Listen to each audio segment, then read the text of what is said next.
सो आज की इस वीडियो में मैं बताना चाहूँगा कि लारावेल क्या है, what is Laravel basically.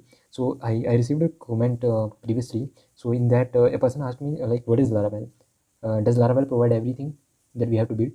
No, this is more like WordPress basically. So Laravel is a framework. If you do know about MVC, you can search about MVC, what MVC is.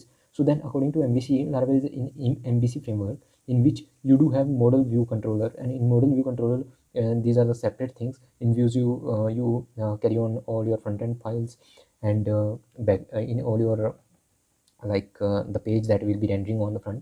And in model you used to keep your tables that connects with your database, and that model represents the table, okay, basically. And the third thing is controller, in where you keep your logic. So this is all about Laravel. But Laravel is a huge framework that you can learn, and you can get a good exposure by Laravel. If you do want to read about Laravel, learn about Laravel, you can learn from anywhere else.